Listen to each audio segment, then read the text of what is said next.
So, good afternoon, everyone. Thank you very much for being with us today. My name is Shion Guha. I'm an assistant professor in the Faculty of Information with a cross appointment in computer science. I'm also one of the current faculty fellows at the Schwarzschild Institute for Technology and Society. I am very excited to moderate today's SRI seminar featuring a friend and a colleague, our guest speaker Professor Beth Coleman. Before we begin, perhaps a few housekeeping kind of notes as well as a land acknowledgement. First, the land acknowledgement. I would like to take a moment to acknowledge the land on which the University of Toronto operates. For thousands of years, Toronto has been the traditional land of the Huron-Wendat, the Seneca, and the Mississaugas of the Credit. Today, this meeting place is still home to many Indigenous people from across Turtle Island, and we are grateful to have the opportunity to live and work on this land. While some of us may be joining from different places today, we invite you to reflect on the history and relations of the land that you're on. Thank you. A few logistics before we begin. This session is being recorded. Our speaker, Professor Coleman, will present for about 50 minutes, followed by a question and answer session. During the question and answer session, we would encourage participants to engage by using the raise hand function in the Zoom meeting controls, which is usually on the top bottom right side, or you can also type your question in the chat. We will be moderating chat. And without further ado, I would like to formally introduce our speaker for today's session.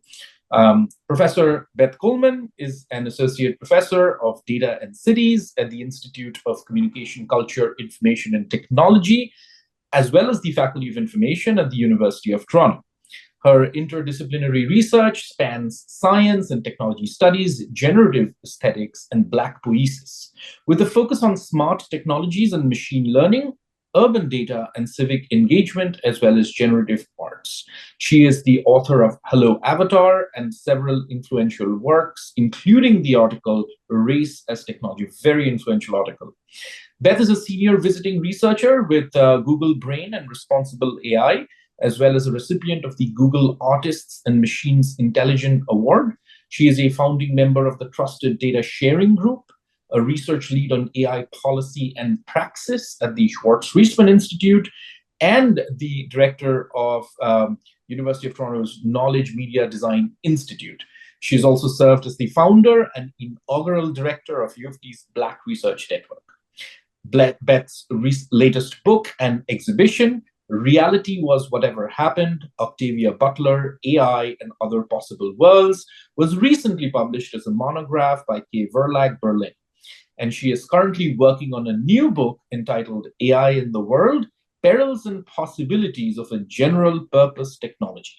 We are very excited to have Beth with us today and very much looking forward to her presentation titled Building Trust in AI, a Multidisciplinary Approach to a Key Paradigm. Without further ado, Beth, the floor is yours. John, thank you. Really delighted to be here today. This work has been built in conversation with many of the people in the room, and I hope we are able to have a full-on dialogue and discussion once I've presented some of the material. So I've asked Liv to forward slides for me just because, you know, I don't know, different limits of screen ability. So let's go to the next slide, and let's just start with where we started this work. When we first started this work with the Human Machine Learning Trust Working Group, there were several landmark regulatory initiatives. So the U.S. Executive Order on the Safe, Secure, and Trustworthy Development and Use of AI, it used the term trust something like 12 times to talk, and also talked about trustworthy AI systems as well. The UK government's guiding document, that was AI Regulation Pro-Innovation White Paper, it used the word trust 60 times, primarily between building trust in technical systems and ensuring AI tools are trustworthy to the public. The EU AI Act mentions the word trust in one form or another over 20 times, And when we first started this work, ADA still existed as a regulatory possibility. So several of those initiatives are now defunct because of geopolitical reframing, which adds, in my view, my sense of how this work should function in the world, a greater sense of urgency in terms of grounding trust as opposed to less. So let's go to the next slide and talk kind of about the mission of this work. So the mission is to develop a conception of trust in machine learning systems that's useful across disciplines and incorporates technical, social, and cultural realities. And we invited a multidisciplinary group necessarily to think about that. So it could easily be said that every discipline has its own conception of trust, but the aim of the project is to find where there are definitive overlapping elements that can help ground it in the multimodal way that machine learning AI is working in society. So let's go to the next slide. And the conclusion is trust is an action, not an object. And this is a very science, technology studies, my discipline way to put this, but that it is a relational phenomenon, and that's something that we found across different disciplines. And also, in speaking about academic research and disciplinary focus, there's a way in which this research coming out as a white paper, we're also interested in impact. So I hope that's part of the conversation as we move forward as well.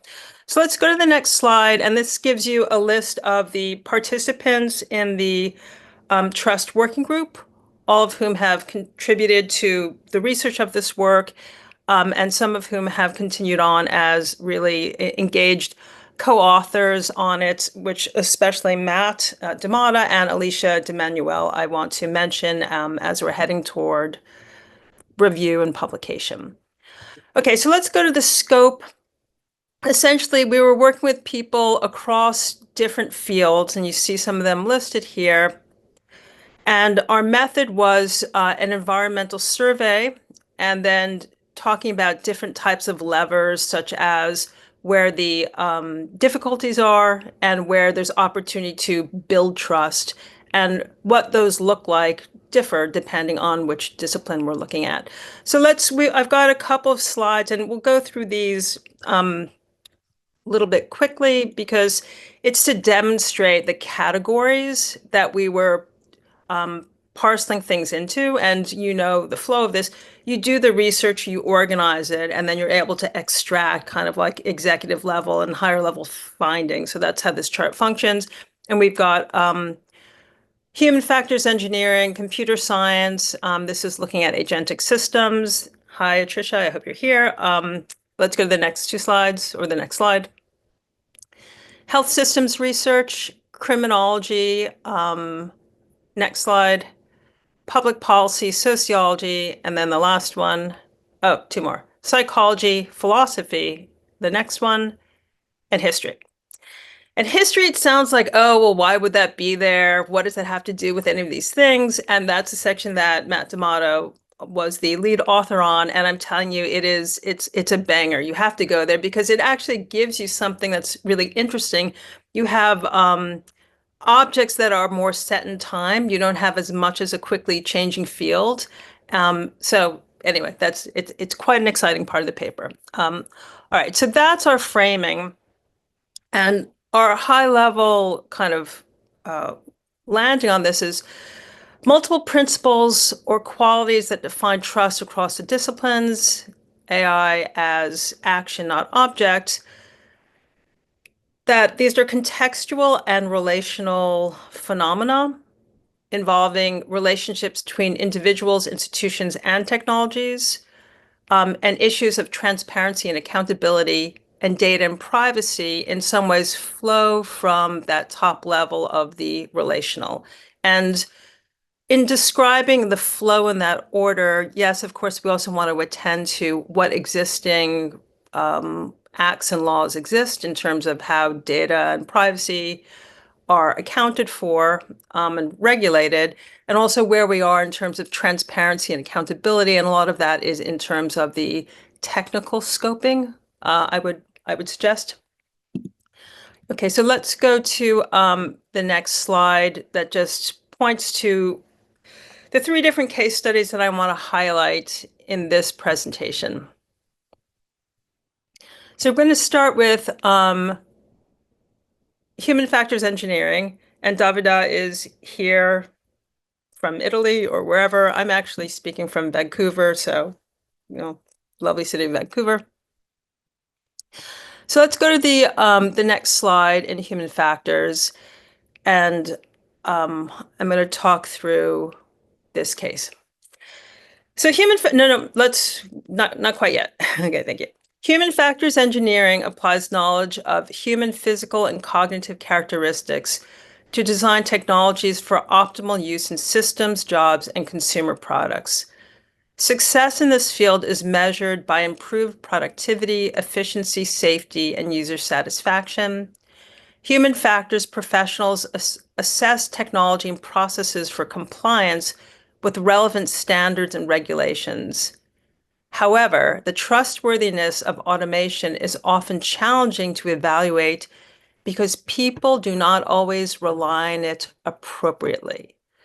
So I go through this definition of here's the field, here are the standards, partly because it is quite well established in this context, and then the issue around the inappropriate reliance on technology. So this is human-machine interaction.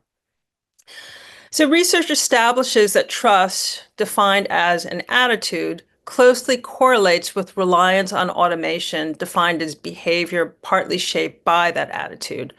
Higher trust is associated with increased reliance, while lower trust leads to decreased reliance. Trust tends to be less critical a component in well-structured, stable environments, such as procedure-based hierarchical organizations, where an emphasis on order and stability reduces transactional uncertainty. So, for example, the Canadian Nuclear Safety Commission operates within a well-established regulatory framework, ensuring that human factors are appropriately considered during licensing, compliance, and standards development activities. In contrast, with unstructured emergent environments with greater transactional uncertainty, I wonder where that could be. A trust assumes a more important place in the perceived reliability of a system. Okay, so now we're going to go to the cute car slide, the use case of ADAS. Advanced Driver Assistance Systems, ADAS, is often misaligned with a gap between the perceived level of autonomy and the system's actual capabilities. Autonomous or self-driving, they still require human oversight and intervention in various scenarios. So trust is affected when drivers are uncertain about a system's capability and limitations, leading to over-reliance or underutilization of automation. So this case builds on the research of Dr. de Guzman on designing of training strategies to support appropriate trust and reliance on advanced driver assistance systems. In this context, trust in ADS serves as a dual purpose, both empirical reduction of harm and perceived reduction of harm or enhancement of capabilities. The core issue in automated driving is the discrepancy between the perceived level of autonomy and the actual capabilities of the system. And, we're sticking that one in our pocket and taking it into the space of human machine learning interaction. So let's go to the next slide. In human factors engineering, the goal is not to build trust, but to build the conditions that facilitate trust calibration. So that is our helpful takeaway from that space. It is about trust calibration, which I'm arguing is a relational thing, not the over-reliance or under-reliance, and what are the conditions in which, in this case, users can best understand that. So let's talk about understanding trust in health systems. Health systems research explores trust through multifactorial perspectives, and that is because health systems are constitutionally multifactorial. You have the medical practitioners, you have the operations of the medical institution, and then you have administrative, and then you've got technical, you've got patients. You've got data, and you've got communications. You've got many, many layers in terms of what it means to deliver health in health systems. So the way that we've framed the assessment in terms of trust in health systems is looking at three different ways of discussing health systems. The first is a cognitive approach, a cognitivist approach, which emphasizes mental processes and psychological mechanisms, viewing trust as a belief or attitude for handling uncertainty. This perspective follows a framework of ability, benevolence, and integrity, and considers trust as shaped by technological features, context, and personal attitudes. The second is social relational approaches, which situates trust within broader networks of actors, institutions, and social contexts. Trust in human machine learning systems is understood as produced by actions, cultural phenomenon, and belief systems. So these perspectives recognize that machine learning systems are inextricably linked to human activities, making interactions inseparable from broader socio-technological contexts. And the third is critical approaches. And critical approaches is critical. It questions the superstructure of the role and significance of trust emerging from science and technology studies and philosophy. It examines trust relationships through power and resource distribution, advocating for transparency, participation, and non-discrimination. So these perspectives formulate a view on human-machine interactions as a world-making practice that can convene of technologies, humans, and ideas. Okay, so let's talk about building trust in health systems. Go to the next slide, please. Okay. Solutions to trust in health systems, we're going to then look at them across the three modalities that we've just discussed. Cognitivist methods focus on individual-centric solutions, so producing higher quality information to potential users, enhancing system performance, improving accuracy, validity, fairness, reliability, explainability, audibility, and safety. And I'm interested to hear how Shion weighs in on this, because this is where some of his research lies. In the social relational perspective, it advocates for broader approaches, emphasizing patient and public involvement in design, so higher degrees of participatory engagement, promoting inclusiveness in terms of participation and increasing transparency. And this approach to trust building requires attention to social and cultural dimensions beyond the technical measures. And then in a critical perspective, it really is looking at how is information and power structured in these systems.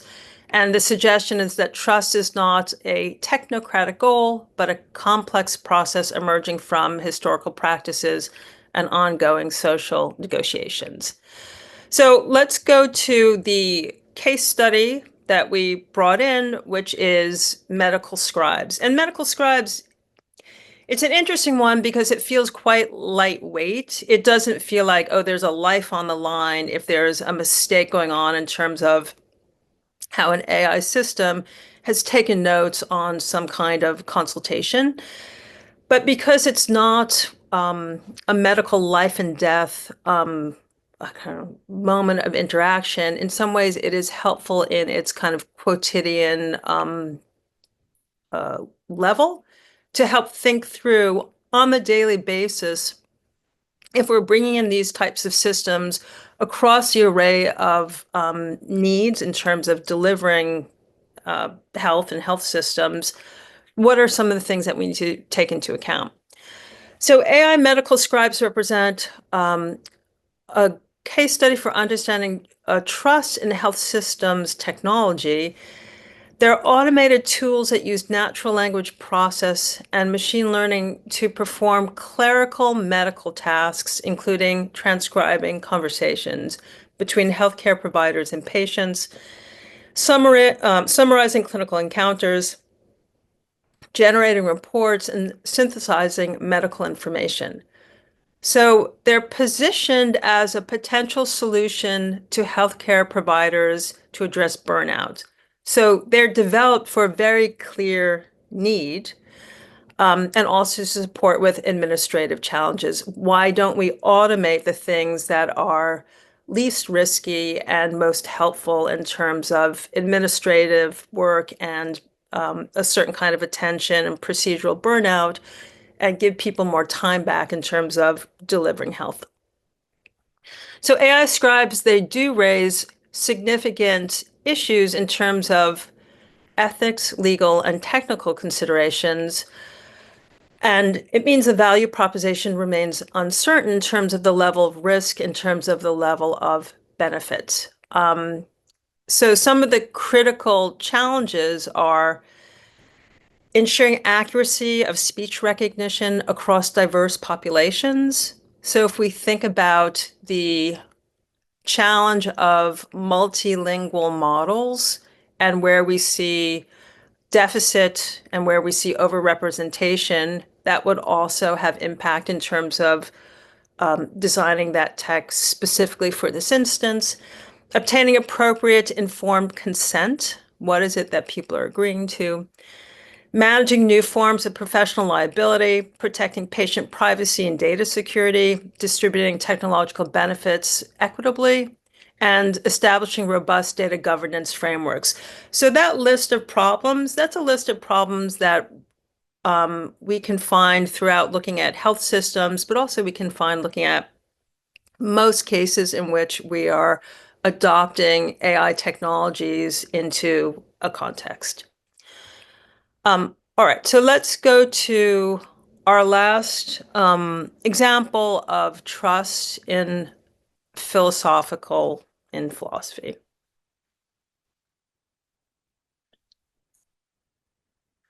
So trust is a central concept in philosophy, as it's essential for the functioning of so many social and human systems to which philosophy pertains. Trust has been explored in ethics, moral philosophy, epistemology, and political philosophy, among other spaces.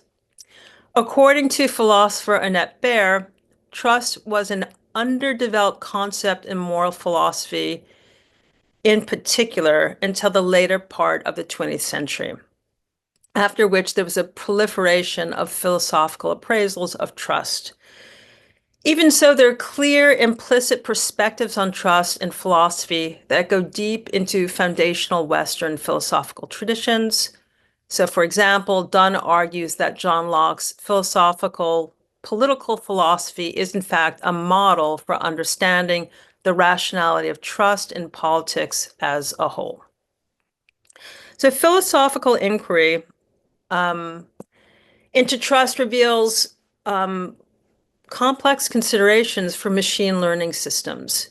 Trust goes beyond mere reliance, requiring the possibility of the trustee's goodwill toward the truster or trustor, creating a fundamental vulnerability in the relationship. This perspective distinguishes it from simple performance, introducing a nuanced understanding of human-machine interaction. Fundamental questions persist about which tasks should be delegated to machine learning systems, echoing historical cautions about automation. And Weizenbaum's work, of course, comes to mind in thinking about precedents and cautions around both the anthropomorphic urge in human users and delegating certain authority to automated systems. So let's go to the next slide. Oh,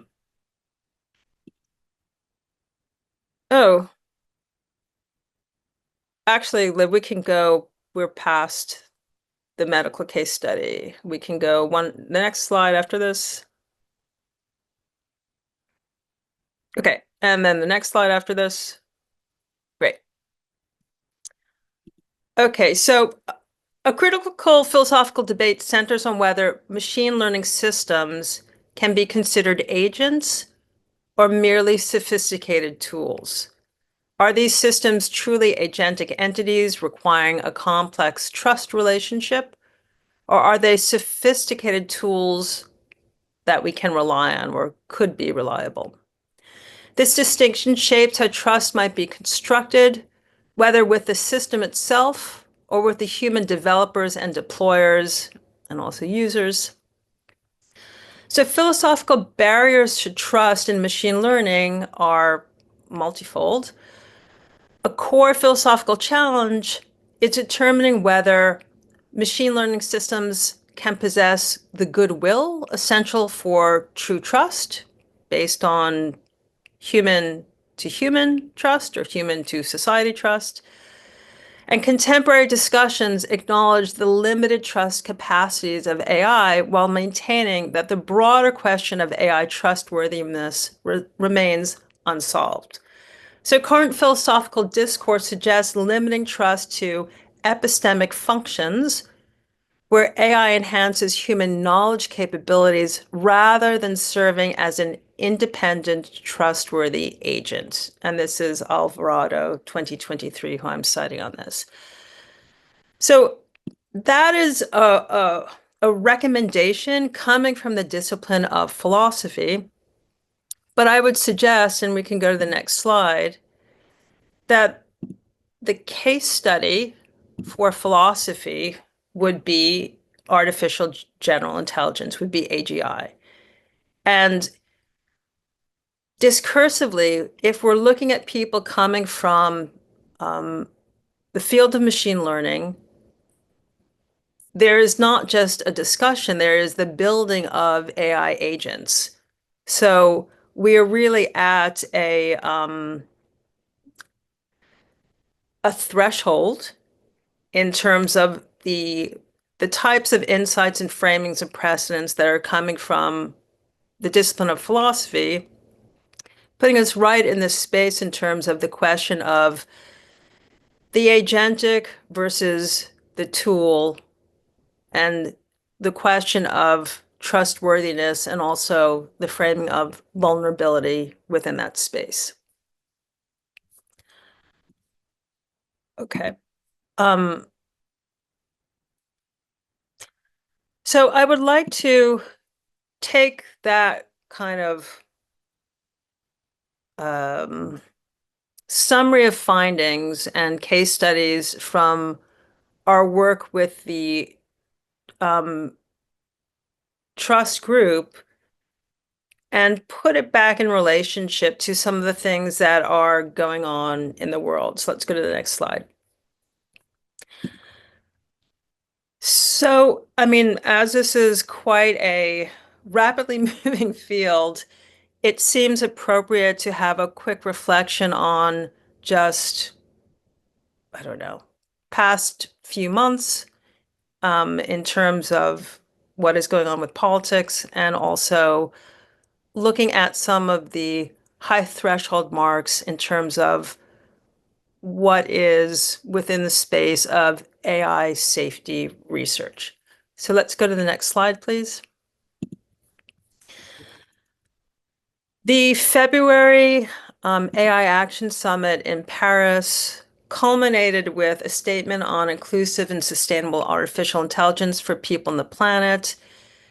It was signed by the majority of the nations, and it was a G7 summit who attended, with the strong exception of the UK and the United States, which, looking at where we're seeing the vibrancy of AI development, this is a significant lack of non-participation in terms of even an international agreement at this level of pretty much performative language of here are the things we agreed to, but there's no detail to it, and there's no way to hold people accountable. So next slide, please. Not surprisingly, much of, and particularly the EU policy community, interpreted the outcome of the summit as the end of global AI safety. Safety as that had been the precedent in terms of the Bletchley first summit, and then the Seoul summit, and the Hiroshima statement or agreement that's come out after that. So this is a reframing of politics in terms of what the priorities are in terms of public adoption of AI in what is effectively, with the exception of the EU, Japan, Taiwan, there's some other places where you have some regulatory framework, but essentially a now unregulated adoption space for artificial intelligence. And let's go to the next slide. This is just a reminder of what is specified in terms of the EU AI Act, in terms of levels of risk and how they're regulated within the EU AI Act. And we can talk about the content of each section if that's something that people want to go over. Next slide, please. And then in thinking about the research space where you have primarily a technical approach to address issues that coincide with how we can understand and demonstrate trustworthiness, we can look at things like constitutional AI, using one AI system to monitor another through different sequences of training to allow an assuredness in terms of how that monitoring can be trustworthy. Next slide. People like Max Tegmark, Bengio, Stuart Russell, there's an ongoing advancement with scientists such as this in terms of technical solutions to ensure certain types of behavior are not possible, and underscoring this in light of what is now, for the moment, an absence of a regulatory framework in which to do that. Can we go to the next slide, please? This is just a screenshot from the Stanford HAI vibrancy tool to just give a sense of locating where the geopolitical power is in terms of geopolitical power, but also technological vibrancy in developing AI systems and advanced AI. And then let's go to the next slide, please.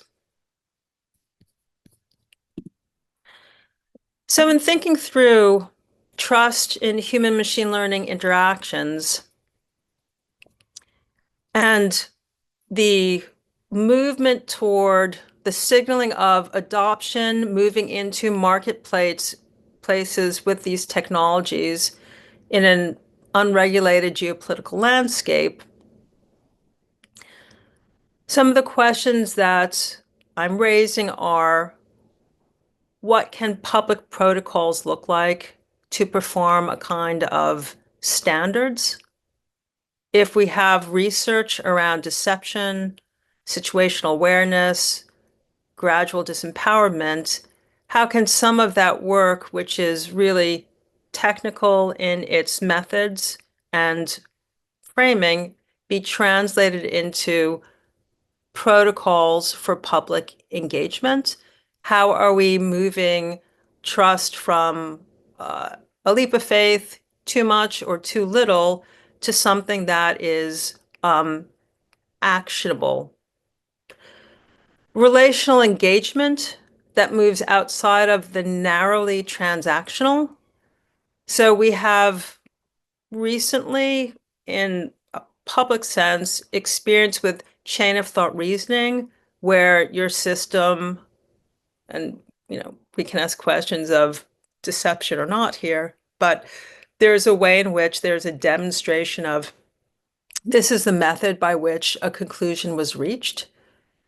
And that tempo, that taking of time to move through the chain of reason, both asking the machine system and the user to take that time, seems like a helpful way to build up protocols in terms of relational engagement and earning or building trustworthiness. Issues such as alignment, but alignment in thinking about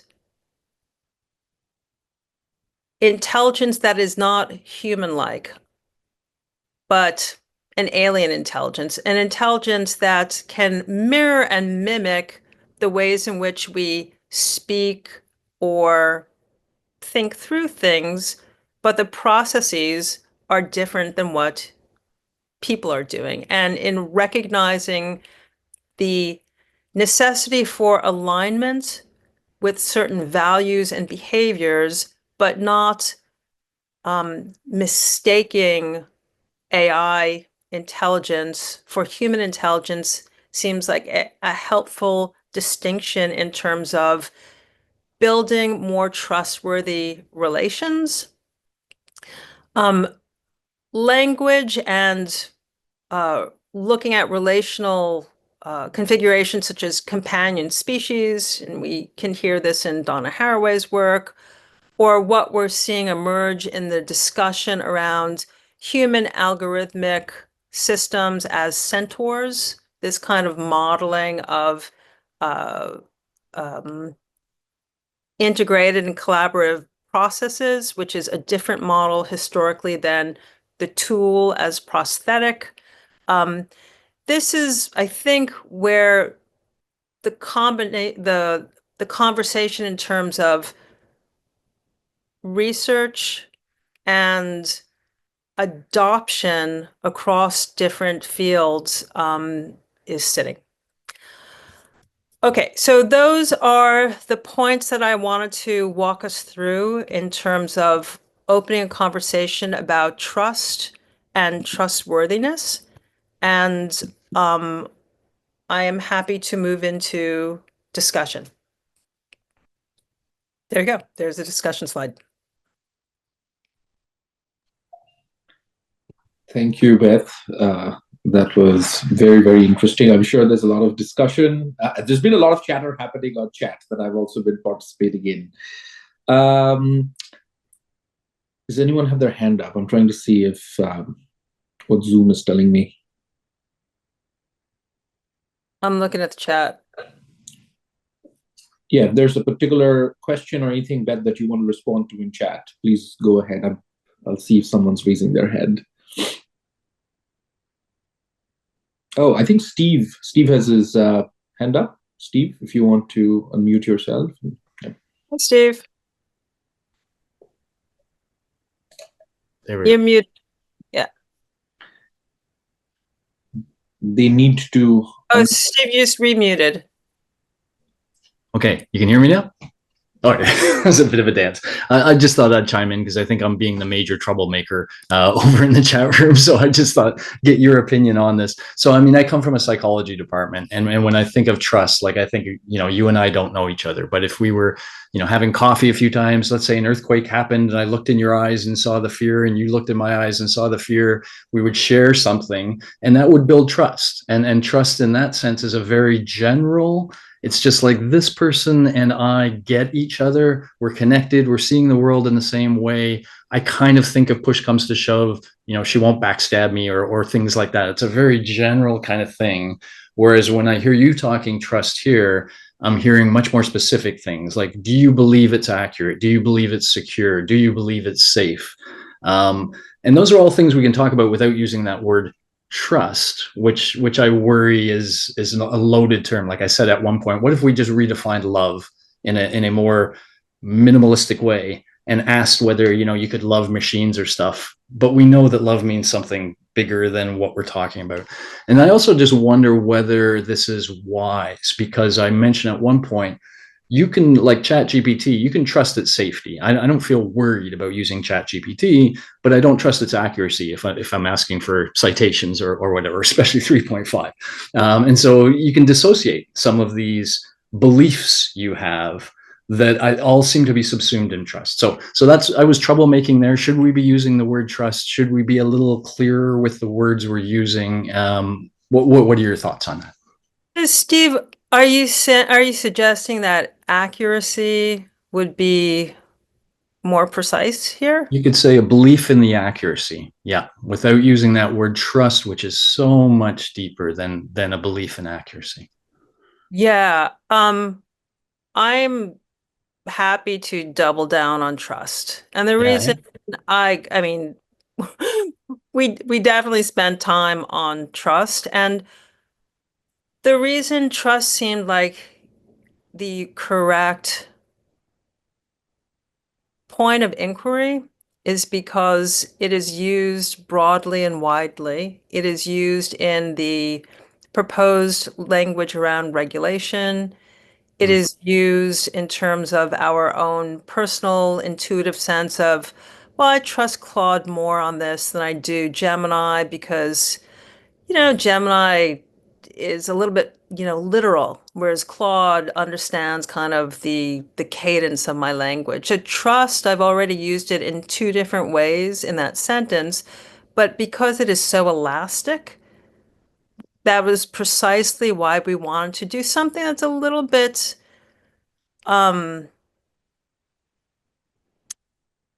synthetic in terms of disciplinaring a disciplinary review of trust to help better ground how it's used in the context that we need it to be understood in a shared way. So the example of the autonomous vehicle is one that's really helpful because intuitively, most of us feel like, particularly those of us who learned to drive before there was X degree of automation, there are things that when it's raining or there's bad visibility or there are just particular conditions, you're not on cruise control anymore. You take the wheel, like you're running all the things. We have this also in automation and air flight, which has a very long history of assistance, automated assistance. So there's ways in which there's protocols, but there's also levels of intuition through habit around when the human takes over again. And the question is, are we having that sufficient kind of testing out the situation to understand when do I trust the system to go forward with it, and when do I need to kind of take things back into hand? And the self-driving car, the assisted driving, it has its limits as an analogy, but I feel like because it's physical and we have a sense of here is the task that we're doing, it can help stimulate us and think about where are we asking those questions about the other types of systems, whether it's LLMs or others, because the health systems example, we're using a different assessment that we're bringing from that field in terms of the researcher working in that space from Joseph. But in that condition, even though it's in some ways seemingly trivial, this is a note taker, very quickly we run into whole levels of complexity and balance in terms of we see that people need to decrease their administrative load, and yet even things like privacy and data are complex in that instance in terms of what the precedents are and protocols of being in a room with a doctor or a nurse and having an assessment and having a conversation. So it is to make some of the work around trust more grounded in what is it that we're agreeing to, and are there some protocols that we can apply to this so it's not just, interpreted locally. Thanks. I think I saw Ken's hand first and then Alicia. So Ken, if you would. So there's a paper, and I don't have it in front of me, but it addresses essentially the question of AI and truth is what it was speaking of. And the author, he made something like 8 different suggestions about things that we could do to improve this trustworthiness, if you will, of AI. Just 3 of them that come to mind. I just wonder what your thoughts would be, whether you would support any of these. One is just as an issue of regulation and development, that essentially every AI should be essentially back tested for truth. Does it correspond to history, to bring up history, or is it actually effective in producing results? We used to do this. I used to have some background in financial modeling, and this used to be standard course. If you created a financial model, right, that predicted asset prices, you would back test that to see whether it was accurate or not. So that was one of 3 I'll mention. So one is back testing, essentially testing for truth. The second he said, well, if we're not going to do that, then they should be analyzed for bias, and that bias should be disclosed. So it's kind of like a buyer beware, if you will. If you're going to go to this search engine or this chat and it has a left-wing bias, that's fine, but it should be labeled as such, and then you get what you're being. So that's the second thing. The third thing I recall him mentioning is that he would support an industry group to actually monitor the bias in the AI, whether it's truthful or not. So those are 3 things, essentially back testing, disclosure, and then oversight. What are your thoughts on that? It all makes a lot of sense. And I agree, but with some qualifications, because back testing for accuracy, meaning the outcomes from the system, they're accurate and they're true. That works if you have a narrow focus in terms of what your system's supposed to be doing. So finance system, drug discovery, protein discovery, they're different focused locations. I mean, there's a whole bunch of them, but those 3, we absolutely want accurate outcomes, and we want those accurate outcomes to also be true outcomes. But if we go to this space of a general purpose technology, some of the issues that we've seen in terms of hallucination and strange affective behavior coming from the systems, some of it has to do with it is not clear that the telos, the goal of the system, is accuracy as opposed to pleasing us. So if we put in a prompt, and you can test this against, you can go across 3 different systems, and they've been retuned since they were introduced to the public 2 years ago. And that some of that retuning has to do with like, oh, it actually was a big problem for Google that when it was prompted to produce an illustration of German soldiers from 1943, what it produced was a set of images of a handsome, diverse-looking group that included women and Asian people and Black people and white people, and folks were rather outraged that this was not an accurate historical representation of what German soldiers in 1943 would have looked like. And Google lost market share. I mean, these things have been volatile in terms of when the markets crash around things and when they come back up.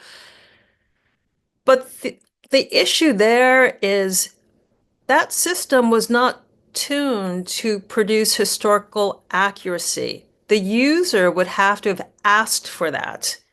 It was tuned to essentially produce this, I don't know, this kind of theory of mind involved in this, but it was tuned to produce something that would please the user. So it is not wrong to say, well, why can't we make sure that we have accurate systems? But some of it is the question of what is the technology that's being built? Does that track?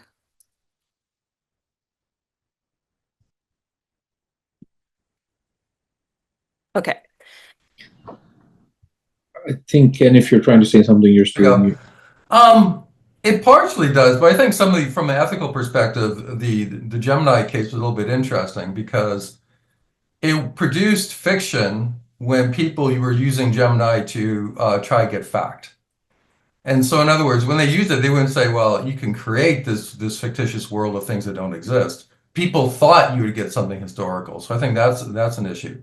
The other thing I think is that, based on there's an interesting paper from Sloan School of Business, MIT, that came out, and also some reporting about the Gemini debacle. And it wasn't so much that people used it to get something that was pleasing to them. This was a bias of the engineers at Google. Jonathan Haidt, ethicist at NYU, has commented on this. So this is an issue now where the bias in the AI is not coming from the data, it's coming from the data scientists who are creating the AI. This can potentially be an issue, and it's a hard one to solve. So Elena made that point in the chat as well. And it's a really interesting example because the prompt, if I'm understanding the context, there was a group of people working on to see if they could essentially jailbreak Gemini. Like, what can we do to get something that's going to be inappropriate? So it is not at all clear that the user was asking for historical accuracy. I think it was a very well-crafted prompt to see the worldview of the system, and it absolutely demonstrated the Google engineers had designed a system and tuned it in a very particular way. And we can talk about kind of like the historical problems with Google and machine vision, a couple of clicks back in terms of why it was so determined to make sure the world is always represented in a kind of, multilateral, multiracial, we are the world way. But that's exactly right. It is representing, and one of the points that you made is about bias, and it's an example. I mean, there's an interpretation in terms of how Google was designing Gemini, that they were trying to get ahead of certain types of bias. And when the prompt was there to provoke a demonstration of kind of what the worldview is of the system, it produced a different type of bias, or, it produced fantasy, which I'm not sure if fantasy is bias, but you understand what I'm saying. Yeah, no, I find it to be quite a fascinating example. And I see that other people are think that as well. Disclosure and oversight. Oversight is something that people are working very hard to figure out. How does oversight function in this kind of an apparatus, which is deeply complex, and the audit is often taking up as much time and compute as the processing. So the map and the territory end up being similar in size, which is both not sustainable, and this is something that people are trying to work on. And the example that I gave of the constitutional AI in terms of harmlessness and helpfulness that's coming out of Anthropic, that's one interesting way in terms of technical space that people are trying to address something like that. Okay, so let's go to the next question. I think that there are hands up. I see Alicia, I see Duncan. I see. Yeah, I think Alicia was next, and after that is Duncan. Sure. Hey, Beth. Nice to see you. It was lovely working with you on this project. But as you rightly pointed to at the beginning, well, first off, I'd like to say, reading through the comments as someone who worked with you on this, it's so refreshing to see the same debates happening in the comments that we had in like week 1 of the working group of how to define trust. So I'm glad we got that down. But really, what I really wanted to ask was maybe your reflections more so on the current ecosystem around trust. And so at the beginning of your presentation, you rightly pointed to where the trust has, or where the term trust has emerged in key policy documents, whether that was the executive order in the US or the EU AI Act, and Canada's now dead ADA. But I guess I just wanted to reflect on the fact that some of that is like a regularly moving and quickly moving rather landscape for policy, right? Just as you pointed out, though some of those pieces are no longer alive anymore. So I guess I was wondering, in terms of even reflecting on the Paris AI Action Summit, you see that shift where AI safety was very much at the forefront, and now other considerations are also being brought up. So I'm guessing, just wondering, in recent discussions in policy circles and anywhere else in research, do you still see trust emerge as like the core forefront? And people are still talking about this very, very widely, or has it moved to some other themes now? And trust is still a contributing factor, but is not the forerunner in that debate. Just curious. I think that the scientists who've been working on safety were extremely clear at the AI Summit and before that in terms of what X risk looks like and why it's something that needs to be addressed. So whether it's Stuart Russell, I mean, Stuart Russell gave a helpful analogy at one of the safety meetings and talked about the adoption of nuclear, not nuclear for war, but nuclear for nuclear power. And the point he made is, if we do not regulate well and wisely, then we risk a scenario like Chernobyl, where it's such a catastrophe that there's no further development around nuclear broadly for many, many years. Now, France has successfully run nuclear energy since the Second World War.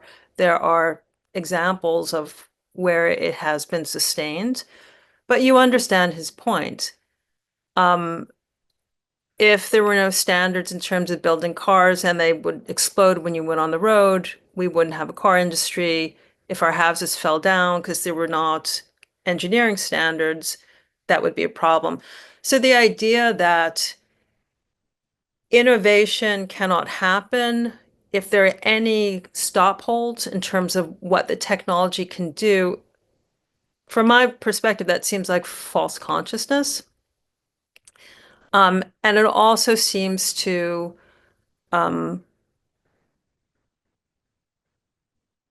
decrease a context in which accountability would be expected. With that said, if it's being signaled by various governments that are, that has the tech leadership on this, so the governments are not, in any case, countries with the tech leadership in this, it has been signaled that we are now at an adoption stage. We're moving forward, we're opening up the markets, we're ready to go with this technology. Weirdly, for those of us who are working on trust, we now have a ton of work, because the conversations that I've had with people who are business to business and not development industry, but people who are building it into their workflows, we do not see adoption across workflows. What we see is a lot of new stuff entering into the field and into the world, but we don't see the adoption yet. And it seems to me that that's what's being hailed.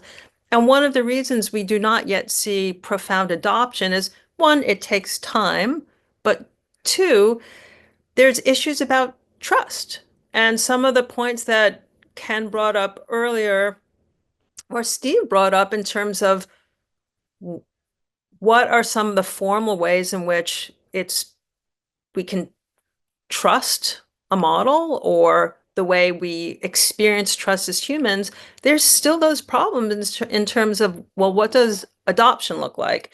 So there's a way in which trust and security are primary, in a way that safety has been, depending on your perspective, deprioritized.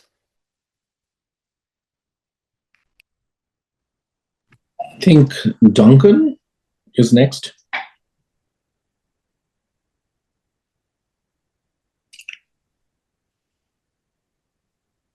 Hey, Duncan, you gotta unmute.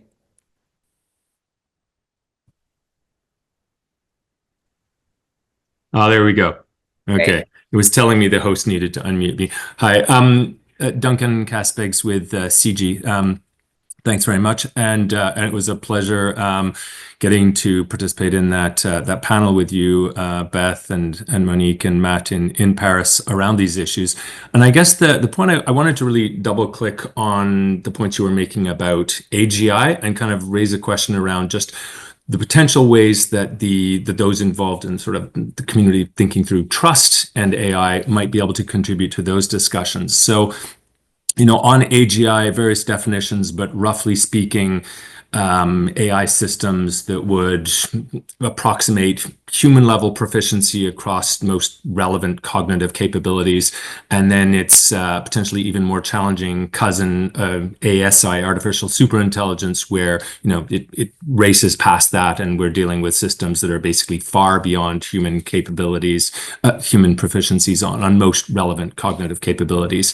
And I think, what we've been saying is that AGI is not inevitable. It certainly may not be desirable, but it's increasingly also not ignorable.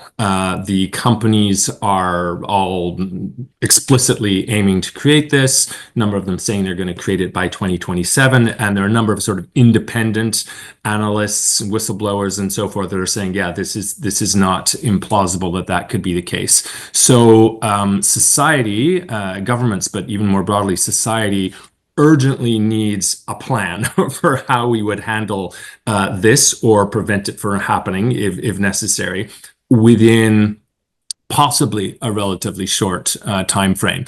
And I think that kind of societal position and plan really benefits and needs to have a variety of perspectives. And although I like the questions that were raised earlier about just what does the trust word allow us to do versus other words, and in the international governance space that we work in, we are mainly dealing with other terms such as safety and security and reliability and legitimacy and accountability and so forth. But I have an intuition, at least, that kind of coming at it with that trust vocabulary and trust lens might be able to shed light in ways that are falling between the cracks otherwise, other words and analytical frameworks. And so I guess that would be my question for you, is like, if we were to take seriously the possibility of AGI and ASI within a relatively short and uncomfortable time frame, what are some of the main ways that a kind of trust perspective and that the community involved in these questions would really be able to bring to bear on that? And just three main categories that I see to begin with. One is really around what maybe could be called trust in the systems. And there's been a lot of evidence recently about scheming and deception, even with sort of current level systems. And so obviously we need to be able to have a level of trust that the systems are going to be safe and not deceiving us and so forth before we switch them on and give them greater roles in decision making. Secondly, there's the human dimension, but who are we going to trust and why should we trust them in terms of making decisions that affect all of humanity, such as when and under what conditions do we really want to turn on these more powerful than human systems? Right now, those decisions would be made by a handful of people in a small number of companies that don't necessarily have the legitimacy to make those decisions on behalf of humanity. What would the reasons be? What would the grounding be to give our trust to a body that would have the legitimacy to make those kind of decisions. And maybe the third area is around the other side, the other flip side of ethical questions, that even when such systems are developed and actually potentially are worthy of moral rights in their own, even when they have anything approximating sentience or consciousness, and there's huge questions of whether that even and will become the case. But what then are some of the, does trust bring an interesting angle to thinking through what our humanity's moral responsibilities might be towards such entities? I put that third one as a little bit further off, but we probably need some thinking. We do definitely need some thinking on that now too. So anyway, just a question: where do you see the biggest ways that the trust perspective might help us in preparing for and having a position on AGI? Thanks a lot.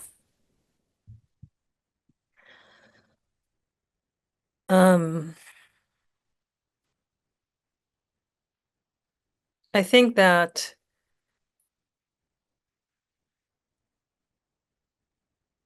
AGI is still largely a technical framework, a technical issue, and not a trust one. I think that if indeed we get to such advanced systems that have degrees of autonomy and self-replication and motivation to make decisions, that becomes everyone's problem. Yeah. But at the moment, the researchers who are working on how to get ahead of that kind of autonomy of a system and capability, it really is a conversation about system design. What I think we need to continue to do, and I think your work is part of this, is continue to advocate for international bodies that have the ability to set some standards and enforce some rules about what is allowed. And there's a level to which different nations, different entities, human entities in this case, they need to trust each other to have that conversation or build a trustworthy authority. So people say, okay, it should be the CERN AI or the UN, the wing working on this. They need to have authority, or they need to be able to back this up. That's the space in which a certain kind of building of trust and the ability to enforce something. I mean, you tell me, do you see that entity?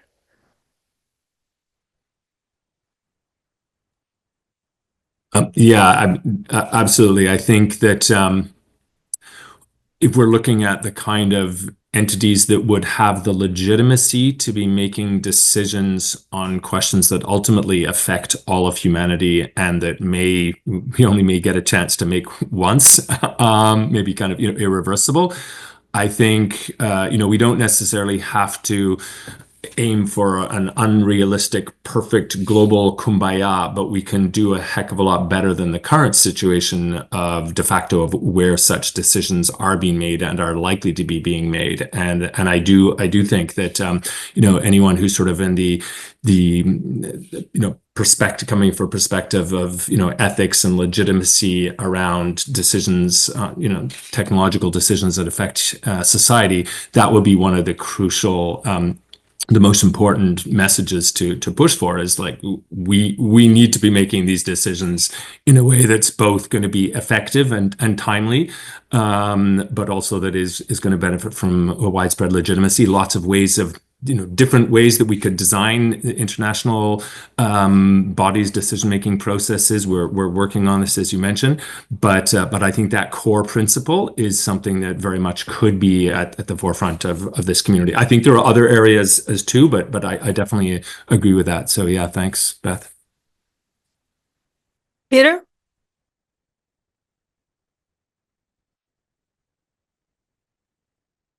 Oh, yes. Yes. Hi there.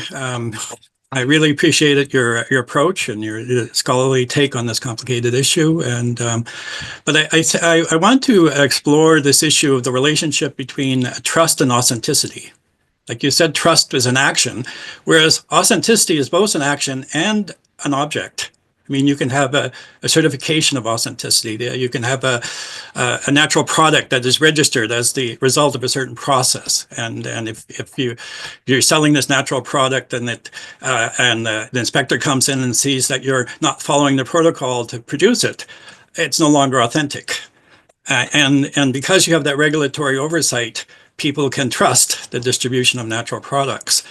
So how do we move from thinking about AGI and these big central Stargate facilities and talk about these language models or the machine learning models as commodities that can be regulated, just like natural products can be regulated, and where the training is not done by some Google engineers, but it's done by everyday people on a daily basis, because they have their own AGIs and their own language models that they're using to execute their agency in society.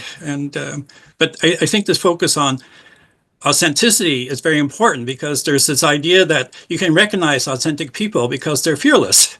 They will speak truth to power. Or someone who produces a natural product or a generic pill at a very low cost and can prove that it's authentic and it works just as well as the expensive drug or whatever, is speaking truth to power. They're being authentic. So how do we move the language from trust to authenticity? All right, so Peter, I appreciate your question. And the building trust in AI, the panel that we ran during the Paris Summit, we had a researcher called Katarina Zugel who was talking about certification for trustworthy AI. And essentially, what they're looking at, and this is the Forum for Information and Democracy. So it's addressing publics and value and also verifying kind of authenticity. And one of the models that they're thinking about is, what would it mean to have a free trade, not free trade, what's it called when something like chocolate and coffee are marked as ethically produced? Peter, you're muted again. So certification around the process of how a good or service is produced. So it's an interesting model, and one could imagine, particularly when as AI systems are being adopted by for public works, for municipal usages, for provincial usages. I mean, the United Kingdom has just brought in Anthropic as one of their groups working on public services. So certainly this is all about to emerge, but fair trade is the term I was trying to think of. So it seems like a valuable model in terms of authenticating, verifying the goods, but we're at a stage where we do not, as individuals, most of us have models that we've trained. That's the problem. Yeah. We do not, as kind of communities, collections of communities. Some bigger enterprises would have bespoke models that are verified in particular ways, but we're still at this development but heading to market phase where you have a very narrow group of people and companies who are actually producing what are useful models. So for me, it does not seem that we are in that point in the process where something like a fair trade process could be applied. Just a quick follow-up. But thing about regulating authenticity is there's liability. And there's talk about creating limited liability entities or agents that would be a regulated AI that's carrying out a very specific topic. But there would be a chance to sue them.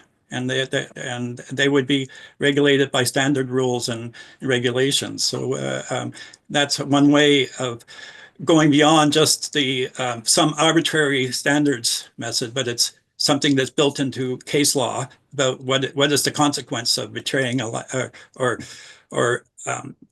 failing to recognize your liability in a certain case. Thank you. Stefan?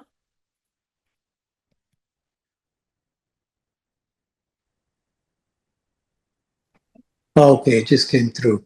Yeah, I looked up trust, and I asked, is trust an emotion? And it said yes, but this is Google, so as we said, I was talking to somebody the other day. He said nobody was buried in the pyramids. I said, where did you get your information? He said the University of YouTube.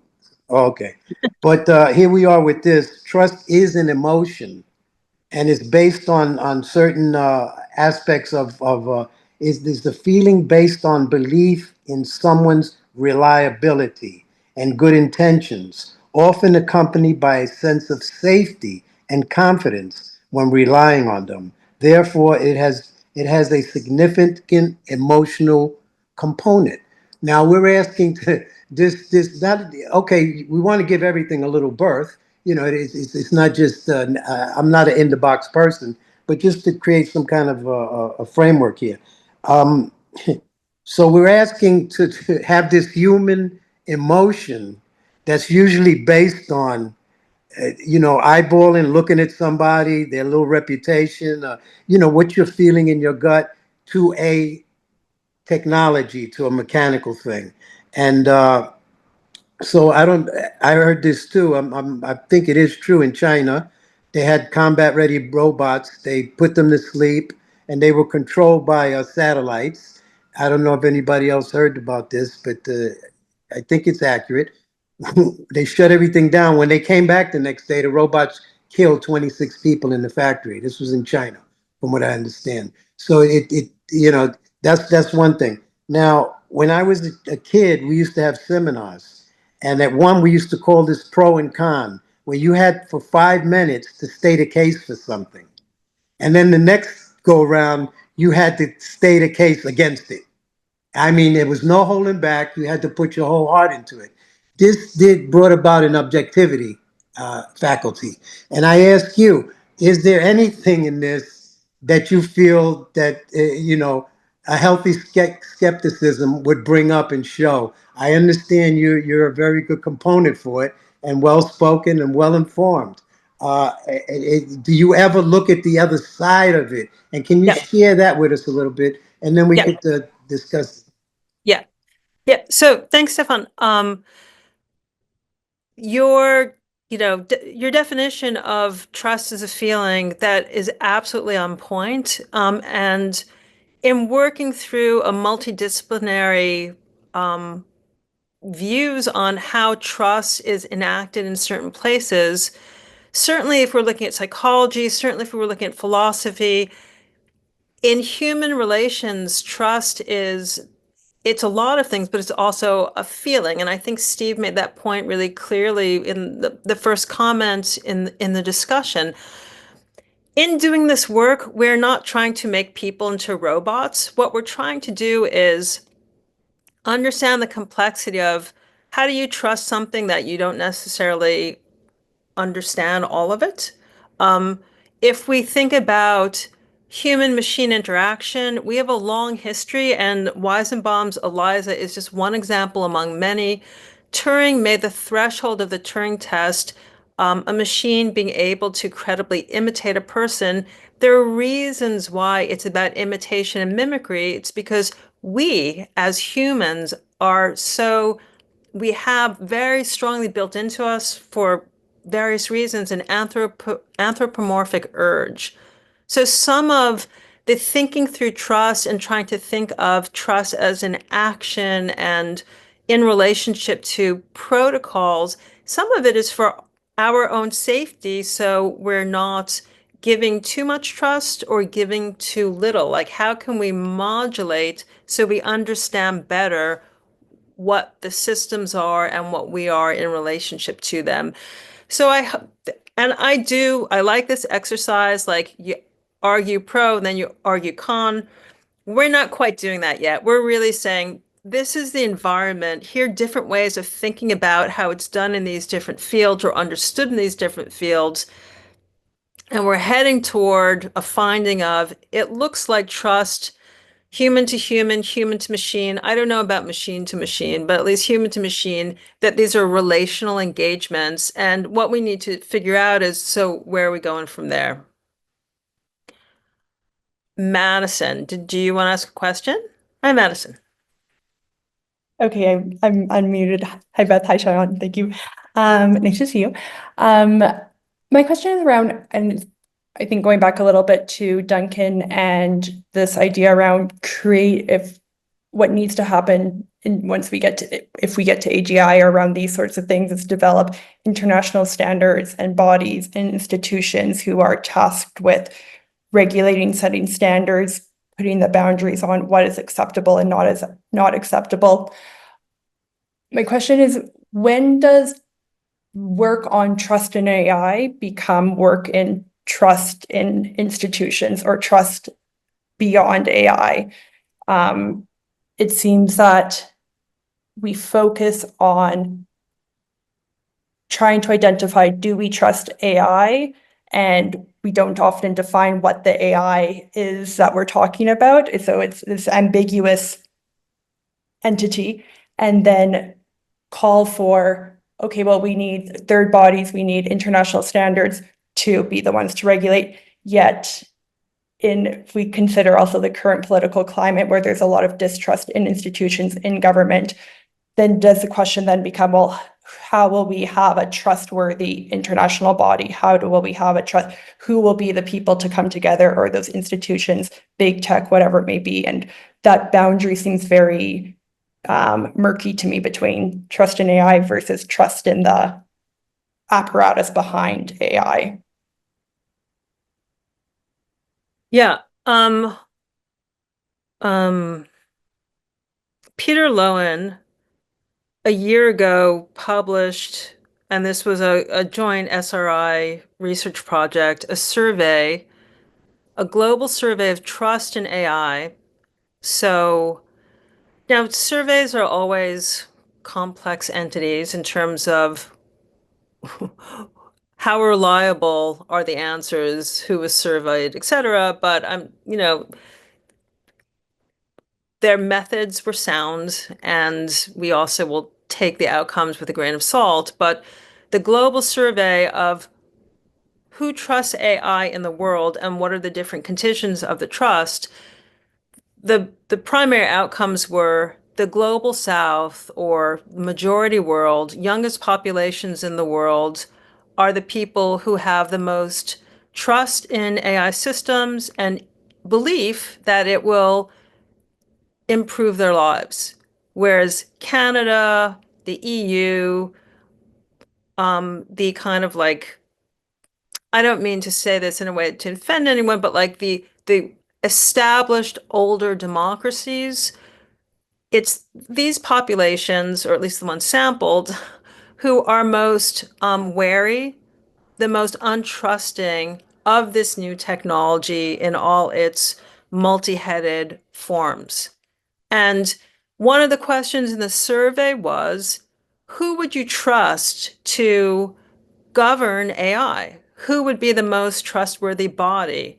And the same groups of people, in terms of the differentiation, in terms of being super pro AI or being cautious about AI, the same breakdown, the representation was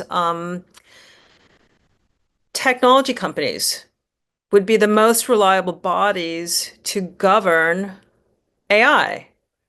And if you look around the world and you look at different, political bodies and democracy, and there are absolutely cases where people will say to you, I would not want my executive body of my country running this technology.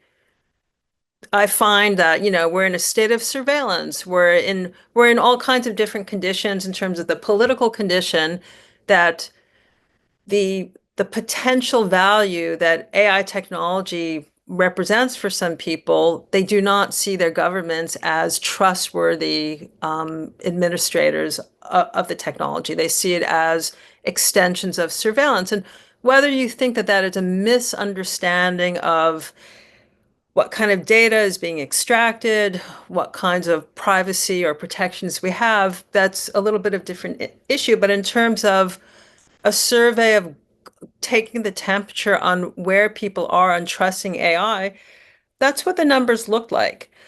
And if you drill down in terms of particular context, some of that makes sense. I also talked to another researcher who was coming from HCI and related to Sciences Po. And he said, in primarily talking to people in Latin America, that the most trustworthy AI governance bodies were essentially community representatives. So whether that is your union or your, co-op, it was a local representative, not industry and not government, and that made sense to me as well. The other thing that you raised in terms of it's not AI, it's AIs. It's always local, always. To a certain extent, it's local.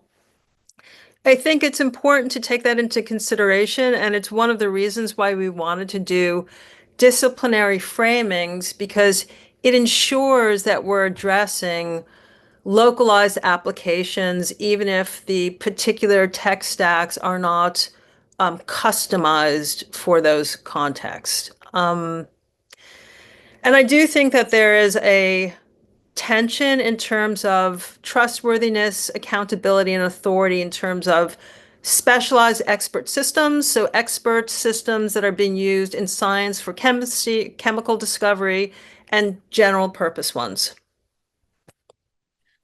Okay, thank you. We are almost at time. This was a really, really nice discussion, really, really excellent questions.